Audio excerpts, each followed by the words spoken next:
Kung ayaw mag-start ng ating kotse, pwedeng mag-focus muna tayo sa battery. Baka naman low-bat lang yung ating battery. Now, kung na-determine naman natin na okay yung ating battery, hindi naman siya low-bat, pwede naman tayong pumunta sa starter. Kung wala tayong naririnig na redondo o yung pag-ikot sa loob ng ating makina. Now, kung umiikot naman ng matagal yung ating makina, may battery naman, pwede naman tayong mag-focus dun sa ating fuel pump. Baka hindi gumagana. So yun mga paps, yung mga pwede nyong i-check if ever man na hindi nag-i-start ang inyong kotse.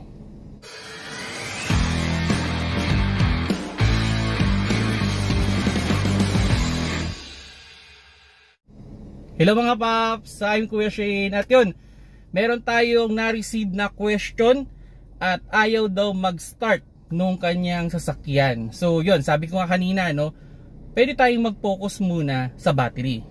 I-sure natin na yung ating battery ay hindi low-bat. So paano natin ma-determine na okay talaga yung ating battery? So pwede natin gamitin yung ating busina.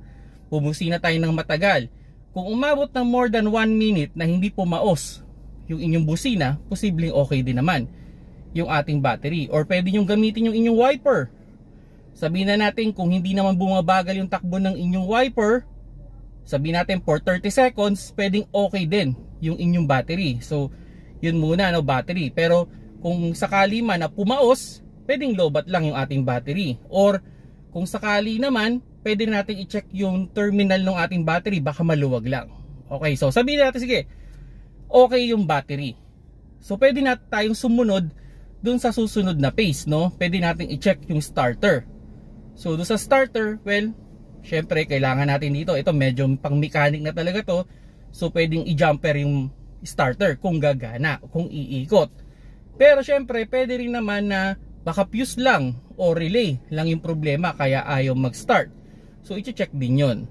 And lastly, kung sakali naman na na-determine na okay yung starter, ini-start mo, umiikot naman ng matagal yung starter, okay, or nag-i-engage naman yung starter, so pwede na tayo mag-come up dun sa next phase is yung ating fuel pump. So baka naman yung ating fuel pump ay sira na. Well, sadly medyo yung most of the fuel pump ngayon ay kailangan baklasin at i-diagnose talaga, no, in actual. Kumbaga, tatanggalin yung fuel pump, then lalagyan ng power kung magpa-pump siya. So ganun yung mga pwedeng gawin if ever man na hindi nag-i-start yung inyong kotse. Pero syempre ito, based on ano pa rin yan, different scenario, no? Kumbaga, kung sakaling ayaw mag-start yun, tawag na lang kayo ng mga mechanic na pwedeng mag-check ng inyong sasakyan. At yun, baka ma-determine naman nila kung saan nagmumula yung problema at maaayos ang inyong kotse. So sana nakakuha kayo ng konting idea kung anong pwede nyo i-check kung ayaw mag-start ng inyong sasakyan.